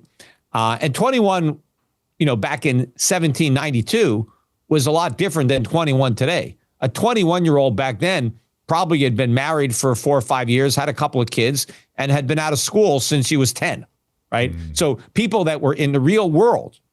You were a lot more mature in life at 21. Most 21-year-olds today have never had a job and they still live with their parents, right? So, it's very different than a 21-year-old back then. But of course, they had poll taxes. You had to pay a tax to vote, or you had to own property to vote. They had literacy tests. Women couldn't vote. Not that I would necessarily have that restriction today, but the reason women didn't vote is because they didn't really work. They stayed at home. They took care of the kids. So it was assumed that, they weren't as up on the issues and they wouldn't make as an informed vote as the men. But the whole idea was not that everybody votes. The idea was that we had good government. And if you notice, if you read the Constitution, if you read the Declaration of Independence, the Bill of Rights, there's nothing about voting being a right. We have a right to speech, to own property. We have a right to freedom of religion. There is no right to vote. There's nothing in the Constitution until we got the amendments that said, the right to vote shall not be denied if you're on account of sex or if you're not 18. But in the original founding documents of the United States, voting was not a right. Voting was a privilege. And the whole idea was to limit voting because the majority is normally wrong, right? And about everything. If you just decide stuff based on popular opinion, you're pretty much going to do the wrong thing every time, right? It's rare that the majority is right about anything. And so you don't want to run a country based on the whims of the majority. And, the founding fathers, called it mobocracy. That's how they defined democracy. They didn't like it. They had studied the democracies going back to ancient Greece where the concept originated, and they were all failures because the people vote themselves broke. And, we're repeating that now. And that's what's going on in New York. The promise of socialism is very seductive, right? Even though it's failed everywhere it's been tried, that doesn't prevent people from thinking that this time it's different, that we have better people. We have more caring people. Yes, it didn't work in Cuba. It didn't work in Venezuela. It didn't work in the Soviet Union, but it's going to work in New York. Right? We're going to do it. Right. And it's very easy to be a demagogue and to say you're poor because this person is exploiting you. Right. This rich person is the reason you're poor. And let's just take money away from him. Right. If we just take money from this rich person, you can have free health care. You can have free transportation. You can have cheaper food. You can have cheaper rent. And I'm like, OK, yeah. But they don't understand that none of this stuff is going to work, that all this stuff is going to backfire, right? That everything the socialist promises, the opposite is what's going to get delivered. It's an empty promise, but it sounds good, but it's not an accident or that people like it. And the worse you can make the economic conditions, the more susceptible they are to believe this kind of stuff. And look at what happens. Look at the rise. And not that I'm, when you bring up the Nazis, but it's when you look at how did Adolf Hitler rise to power as on the top of the National Socialist Workers' Party, which is what the Nazi Party was. It was a socialist party. It was a workers' socialist party.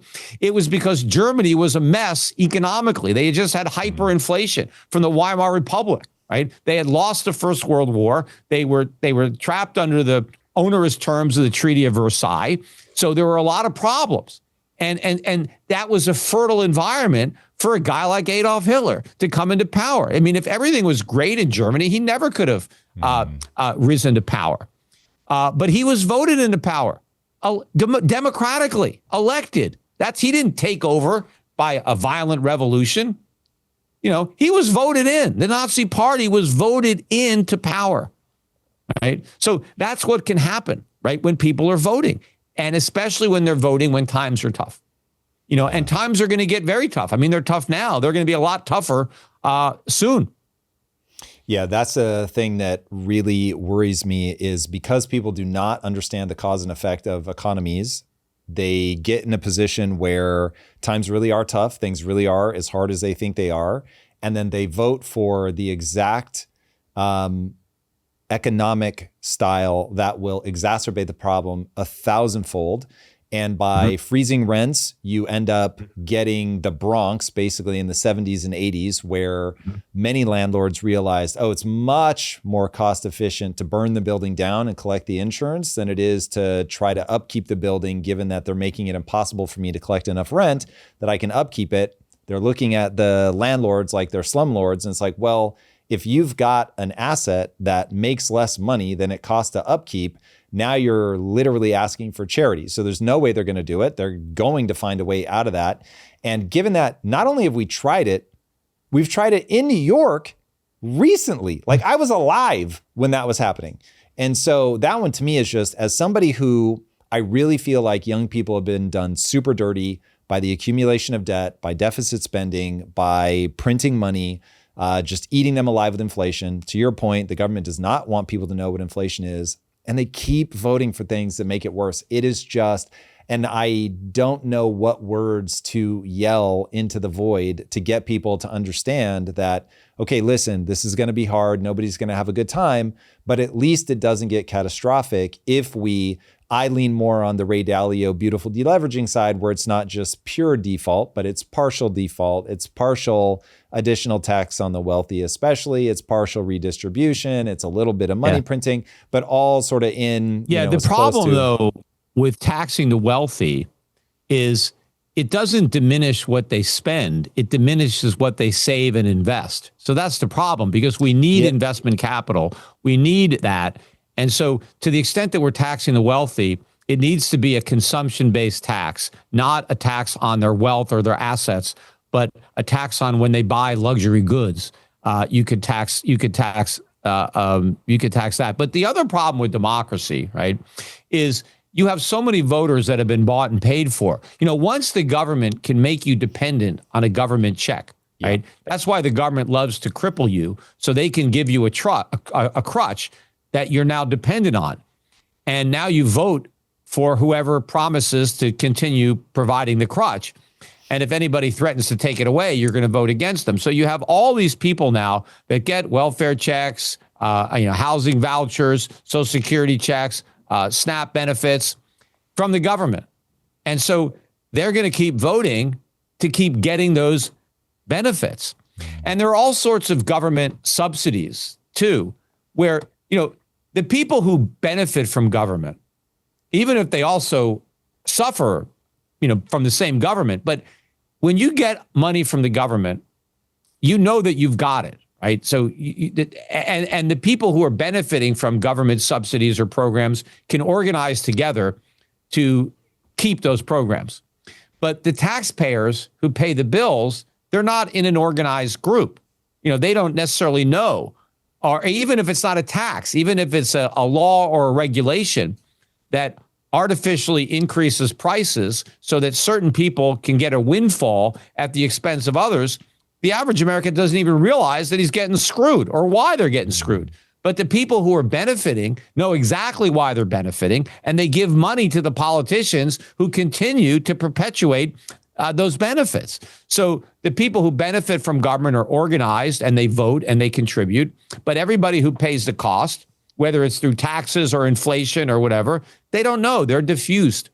And so you end up constantly reelecting the politicians that perpetuate the system that is impoverishing the majority of people who don't know it and who aren't organized. That's why, when you think about voting criteria. I would rather live in a country where I can't vote, but I have confidence in those who can, right? So, whereas if everybody can vote, like, when I say, hey, let's raise the voting age to 30, right? And there are going to be some young people who are very competent and probably could cast a well-informed, good vote. And let's say I'm one of them. Let's say I'm 21 and I'm going to make an intelligent vote. I would still be in favor of raising the voting age to 30, even though it means that I can't vote, because it means that all the other idiots who are my age, they can't vote either. Because what good is it if I go to vote and then 10 other people cancel out my vote with their moronic vote, right? I would rather have responsible people voting so I have good government than a bunch of irresponsible people canceling out my vote, right? And everybody should, feel the same way about it. I mean, it's not about voting, right? It's about having good government. And good government is limited government, small government that stays out of the way, right? That allows maximum individual freedom. That's what we want from government. The government that governs best governs least. And that was, I think it was maybe Thomas Jefferson or Ben Franklin, I forget, but it was one of the founding fathers who said that. And it's one of the most appropriate quotes. How do you stop corporate greed, though, from taking advantage of people? I love corporate greed because corporate greed is what makes my life better, right? When corporations are greedy, they want to earn more money. How do they earn more money? Provide me with a product or a service that I want to buy at a price that's lower and a quality that's higher than somebody else.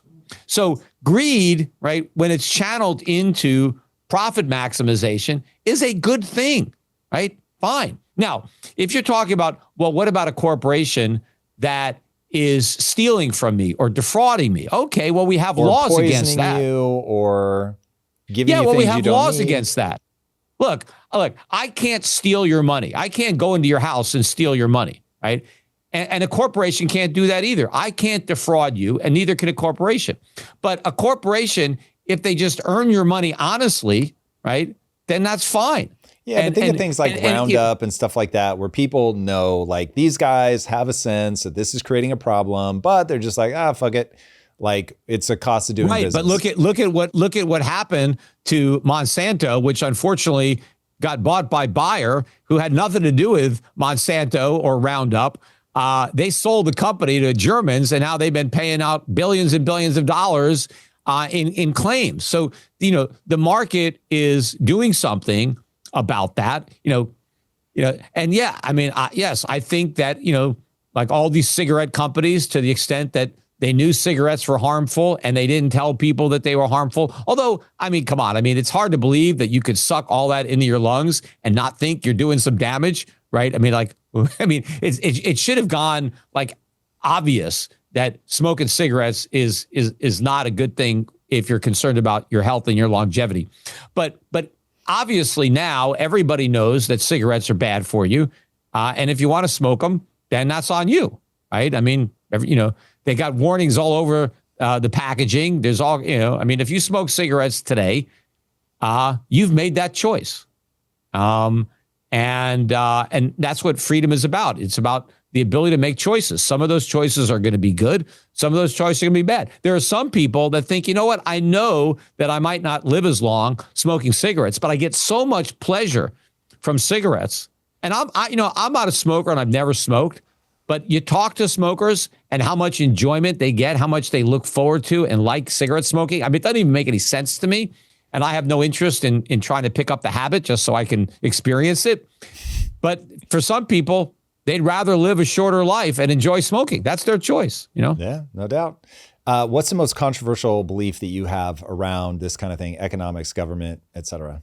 I mean, a lot of the things I believe are controversial. Like one of the things I've been noticing that for the last 10 minutes. That's what made me ask. No, I mean, look, to say that I'm not in favor of democracy, right? People think, oh, everybody should vote. Why? So we can have lousy presidents, and we can have bad laws. I mean, look at the minimum wage law, right? That's another controversial thing. I mean, it's probably the stupidest law that's ever been invented or put on the books. The minimum wage law makes it illegal for certain people to have a lawful job, right? If you don't have a lot of skills and you can't find an employer willing to pay you what the government has claimed is the legal minimum, then you can't get a job. Even if you can find all sorts of jobs where the pay is lower than the minimum wage, you can't accept those jobs. Even if those jobs would ultimately improve your life, allow you to acquire skills that you don't now have, so that one day you can earn a lot more than a minimum wage. If at the beginning you can't qualify for the minimum wage, you're legally unemployable. I mean, that's a horrible thing to do to young people, to prevent them from getting skills. At the same time, will allow them to borrow a bunch of money to go to college and study liberal arts and graduate with hundreds of thousands of debts and no marketable skills. Whereas the same person, if we just let them work for low wages instead of pay money to go to college, but get money, but maybe not get a lot. But after 4 years, they may have enough marketable skills where they can out-earn that college-educated guy or gal with no debt. Yeah, no, that's a good one. I've never quite understood people's take on that, to be sure. I mean, I understand their argument. I just think it's a bit nonsensical when you really get down to how people can get on the ladder. Okay, we got to talk about China. So I have a very Thucydides trap view of China. I think that we are on a collision course. I think there's just something about the human mind where you cannot have a rising power going against a declining power and expect them not to end up in a fight. I know, because I read endlessly about this, that China is well aware of Thucydides' trap. I know America is well aware of Thucydides' trap. And yet, right now, as we record this, you've got Xi and Trump going back and forth with who can hit the other with a restriction or a tariff. And we're headed down, maybe not all the way to kinetic war, fingers crossed, I hope. But we certainly are. China has said, and I quote, "Whatever kind of war America wants to have, be it trade or otherwise, we are prepared to fight all the way," or to the end, I think they said. Where's your head on China? Yeah, well, look, I think that Trump is overplaying a very weak hand, to use his own analogy. I think China is in a much better position here. China is the creditor nation. China is the producing nation. We're the debtor nation and the consuming nation. We depend on China, not the other way around. There are billions of people around the world that can buy what the Chinese produce, and they can pay for it. And by paying for it, I mean they can export goods to China. See, people don't realize, but exports are a means to an end, right? The reason that you export, if you're a nation, you export to afford to pay for your imports, right? The whole idea behind trade is comparative advantage. So one nation that has a comparative advantage, meaning that they can produce something more cost effectively than maybe another country can produce it. So they produce an excess amount of that and then trade it to acquire the goods that the other country produces, that it produces more efficiently than they do. Right? So you concentrate on what you do well, you make extra, more than you need, and then you trade that to acquire the goods that other people make that you need, right? And so everybody wins from trade, right? Everybody gets to consume more because everybody produces more because they produce what they can produce efficiently, and then they trade. But America, we import over $1 trillion a year more than we export. So we're the world is not getting stuff from us. They're getting paper. But I think what China is going to be doing more is exporting products to countries that produce the stuff that they need, right? So they're not just going to buy treasuries. They're going to get stuff.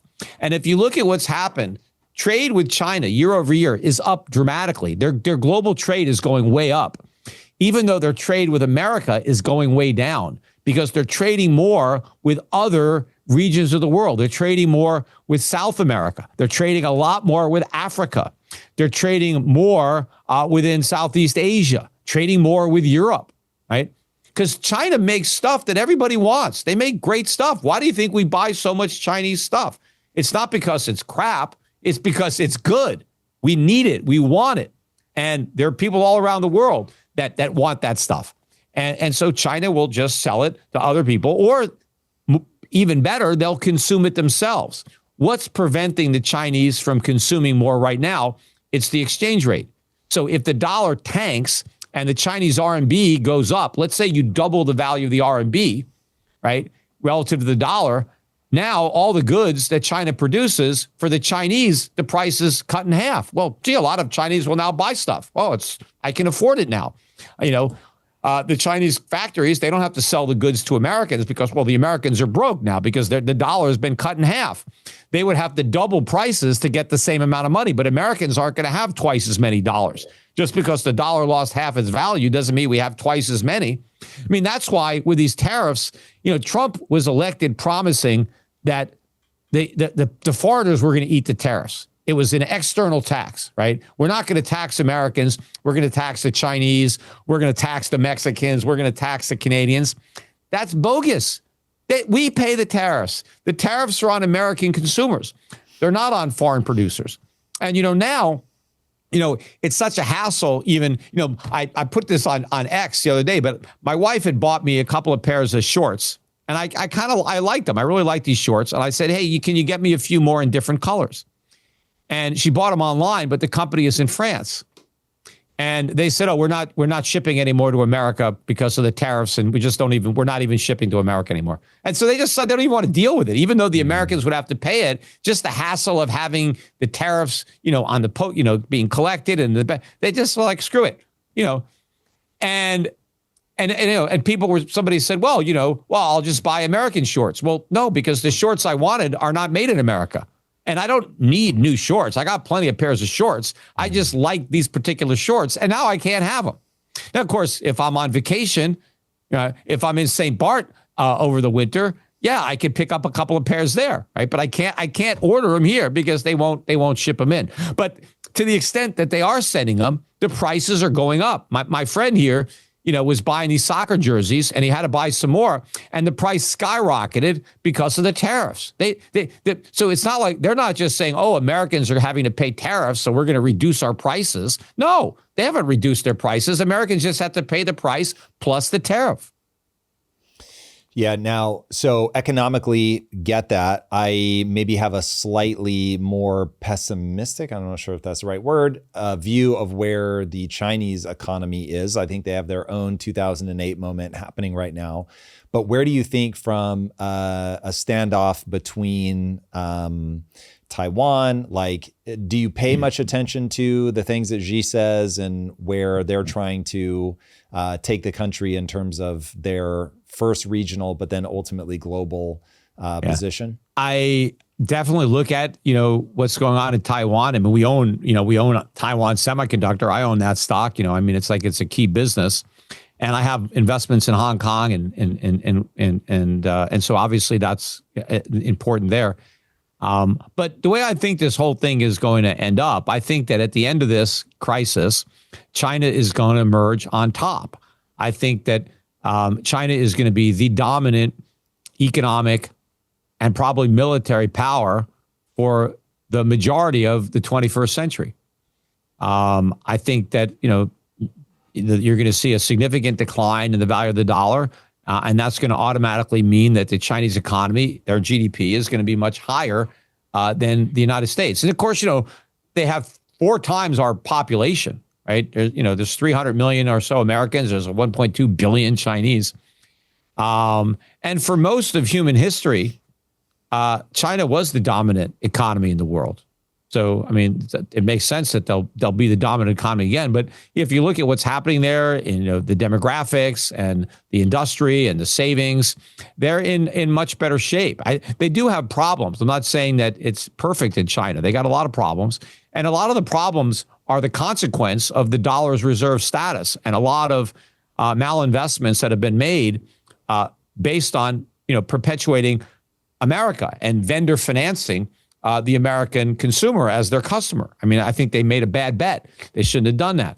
But I think that structurally, fundamentally, the Chinese economy is in better shape than the U.S. economy overall. We have some great companies here, and there. I'm not saying that there's no positives in America, but taken in totality, we've got some serious problems that I think are even bigger than the problems that they have in China. And I think that's a controversial opinion. A lot of people think that, no, China's a basket case and we're number one. But I think this dollar crisis and this sovereign debt crisis that coming is going to expose that fiction. And people are gonna see. I think we're Great Britain in 1900 and China's America. We're the great power that's in decline, and they're the rising power that's gonna take our place. Now, I mean, that doesn't mean, all right, we don't have to be the dominant economy. I mean, people, not everybody can live in the dominant economy. I mean, people live in Germany, and people live in the Netherlands or Switzerland, or they live in Brazil, or they live in Australia and have good lives and they enjoy themselves and they have families. So it's not the end of the world if the Chinese economy is bigger than the U.S. economy, or if China is the dominant economy. I mean, it's not like, the world is over, but that's what's going to happen. There's no doubt in my mind. Whether the U.S. could ever reclaim that, it's hard to say, but it depends on the road that we go down. I mean, if this crisis produces an even bigger U.S. government that is even more socialistic than the one we got now, if we end up with more government, more regulations, more government spending, more programs, more taxes, then we're never going to catch China. On the other hand, if the result is a complete, dismantling of our big government and our welfare state, and we completely free up the U.S. economy so that we can recreate the capitalism that we had during the 19th century. If we can create that level of economic freedom and completely minimize the government and actually, bring it back within its constitutional limitations and restore the Constitution, then, I mean, we could easily climb back on top. I don't know how long it'll take. But it doesn't, at the end of the day, what's going to matter is our individual standard of living and our individual lifestyles, not, which country is richer than the other country. What do you think about the moves that we're making now, or I guess I should say Trump specifically is making to get ownership in American companies like Intel? Do you think that's a page out of the Chinese playbook, or are we moving in the right direction to repairing America's financial situation? How do you read that? Yeah, I mean, if it's a page out of the Chinese playbook, it's the one that we don't want, right? It's the page that we want to let them keep. It's a socialist concept. I mean, the U.S. government should not be taking stakes in any companies. The U.S. government, is not a hedge fund, or they're not supposed to be picking winners and losers and deciding where to allocate capital. That's not what you want government to do. You want the free market to allocate capital because it does a much better job. It does it much more efficiently. Everybody wants to look at, the government's going to invest in a company. Okay, where is the money coming from? Because the government doesn't really have any money. It has to redirect money from the private sector. So if the government's going to, subsidize a particular company or a particular industry, it has to suck the capital away from some other industry that otherwise would have gotten that capital in a free market. And so then you have to believe that the judgment of the government is better than the judgment of the free market. Well, where is there a precedent for that? Where have we had a central government authority that's done a good job of allocating resources and capital? There is none. There is no precedent for that. All of the proof shows that it's the capital, it's the free market. Look at East Germany versus West Germany, South Korea versus North Korea, South Vietnam, North Vietnam, Taiwan, Communist China, Hong Kong. I mean, anytime you take the same people, right? Everything is exactly the same. And all you do is you change the economic model from free market to government planning. It's the government planning that is a disaster, and it's the free market that succeeds. So everything that Trump is doing in this respect is a mistake, right? And it is a bad precedent, because if you approve of Donald Trump deciding where to invest money, well, then you better be prepared for AOC to make her investments if she becomes president, right? Even if you think Donald Trump is this super genius which he's not. I mean, he's a good marketer. He's a good promoter. He had a lot of failed businesses as a private entrepreneur, right? He had a lot of failures. And so, and it's no government, nobody is smart enough to know where the capital needs to go all the time. That's why you need a free market. But if you happen to think that Donald Trump is so smart that we want him doing this, well, now you set the precedent that whoever is president gets to do this, right? That's and wild. So do you really want AOC? I mean, what kind of companies is she going to fund, right? And again, when you fund one company, you deny capital to another company that might otherwise have got it, or another industry. I mean, case in point is crypto. The U.S. government, because of Trump's policies, a lot of money is fueling the crypto industry. That money would have gone someplace else if it wasn't for the favorable policies and the direction that the Trump administration is pushing everybody. I mean, one of the reasons is everybody believes, the government is behind this. Strategic Bitcoin reserve, other things. Trump says, I want to make America the Bitcoin capital of the world. Why? I mean, if we're going to let the free market, if that's what it should happen, let it happen. But the government shouldn't decide, here's the industry that we should lead in. No, the free market decides that. What if he picks the wrong thing? What if I'm right and this whole thing is a big bubble and Donald Trump decides to funnel all this money into this gigantic bubble and we end up losing all this capital, right? Squandering all of our resources, because Donald Trump decided this. And one of the reasons that Donald Trump may be doing this is because now his family is all in on crypto. They've started all these crypto businesses. And so I think what Donald Trump is thinking about is what's good for the Trump family?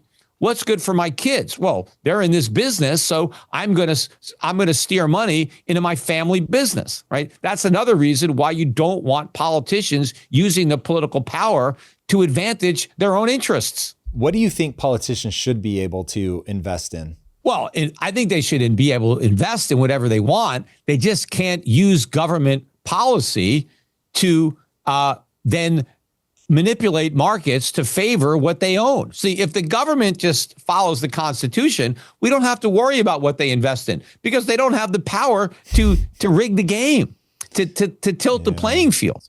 It's when you give them the power, now you have to worry about where they put their money. That is the problem. I mean, it's like when you give politicians a bunch of power, you're going to expect people to be bribing them, and because they're going to want that power used to their advantage. That's human nature. The way you deal with it is you take the power away from government. You're never going to be able to prevent corruption in government. There's always going to be corruption in government. So what you have to do is make it so that corruption doesn't pay. You take the power away from government to deliver favors to the people who pay them, right? And so if there's nothing that you could do for me, then why am I going to bribe you, right? But Trump has put himself in a power where everybody can bribe him. I mean, look, for example, with the tariffs. Trump puts these big tariffs on and then says, okay, I'll give you exemptions, right? So what are you going to do for me? And if you do something that I like, the tariff won't apply to you, right? So he's now using tariffs as a weapon, right? And basically to bludgeon individuals or companies, threaten them with this unless you do something that I like, and then I won't use this weapon on you, right? That's why the government shouldn't have the weapon in the first place. They shouldn't be able to extort companies or individuals into doing things, because they're threatening them with this weapon. When you give money to a politician, I have a business and I give money to a politician, and that politician now goes after my competitor, right? Files a lawsuit against my competitor, does something, right? I'm hiring the government to go beat up my competition, right? That shouldn't be allowed. You can't let the government have all this power, because the minute they do, you can't blame the individuals for trying to get government power used to their advantage, because if they don't, somebody else will get the power and use it against them. So everybody is vying for the government to be on their side. And the only way to stop that is to take away the ability for the government to take a side. And that's what the Constitution did effectively for a long time. But Donald Trump, like no other president I've seen, is weaponizing the power of government specifically to his own advantage and to the advantage of his friends and family. And I don't like that. I don't like it at all. Now, Trump's policies, are helping to make me richer than I've ever been because his policies are driving up the price of gold and silver. And I've got a lot of money in gold and silver, and I got even more money in gold and silver mining stocks. And so, I know he's enriching me, but I'd rather him be enriching the country with the correct economic policies that I constantly advocate for. In fact, all of the things that I am advocating would result in me making less money. But I don't invest based on what I'm advocating for. I invest based on what I think is going to happen.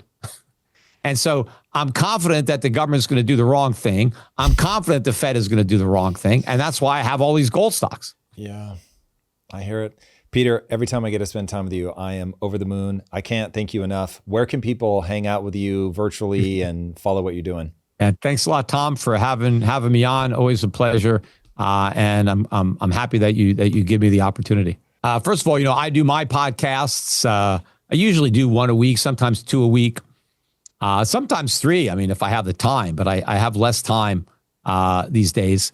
But if you go to schiffradio.com or my YouTube channel, you can get my podcast. Apparently, I've really been shadow banned by YouTube for a long time. So the only people that actually ever listen to my YouTube videos are the people who are subscribed and go there, because YouTube never recommends them to anybody. So you got to find them. But I put them up there. Subscribe to the channel. I almost have about 600,000 subscribers. I've been right below 600,000 for like 3 years. That's apparently the number they won't let me cross. Interesting. But I got 1.2 million followers on X, so you can follow me there. I'm constantly putting my thoughts. I do all that myself. I compose all my own posts. So if you read something, it's because I wrote it. And so follow me there. But I think the most important thing that people can do, other than telling their friends to listen to me so we can disseminate this information and get the truth out there. Because when we have this economic crisis, the government's going to blame it on capitalism. And I want as many people to know that the government caused the problem and the only solution is capitalism. Right? Not more government, but less government. But people need to protect themselves. They need to protect themselves from the inflation and what it's going to do to the typical American. So you need to get out of bonds. You need to get into gold. You need to get into silver. You need to own real money as your savings, not fiat. And go to Schiff Gold. And if you have money in crypto, you could take some of your crypto, as you said, and buy some gold or silver as a hedge, just in case your crypto collapses too. You might as well have some gold and silver. We make it easy to get out of crypto at Schiff Gold because we work with BitPay. We were one of the first companies to work with BitPay, where you can check out, you can go online, buy some gold or silver, put in a shopping cart, and when it comes to checkout, you can go to pay with Bitcoin, and you can use your Bitcoin in the same transaction and get gold and silver. And if you have a larger portfolio where you just don't want to have all your money in physical gold and silver, you want to have stocks, you want to get dividend income. I have mutual funds, I have an asset management company. That's really my bread and butter, is managing investment portfolios for people. We do that at Euro Pacific Asset Management. So the website is europac.com. And I would encourage people to have a consultation with one of my representatives. You can just give us a call, toll-free number, or just sign up to have a consultation. We can talk about how we can help manage your money. You can transfer an account over for us to manage. If you're a do-it-yourselfer, I've got 5 mutual funds that you could buy no load at any of the discount brokerage firms. You can get all the information about my mutual funds. You could get a prospectus and all that, see the track records. All that information is on the website at europac.com. And in fact, if you don't have a brokerage account, you can actually buy into the mutual funds directly through the europac.com website. And then I also have a newsletter, a free newsletter that comes out several times a week. You can subscribe to that at schiffsovereign.com. We're putting out a lot of excellent content that I would encourage people to read. It's free. We do have some premium services that you could check out, but at least start by getting the free letter.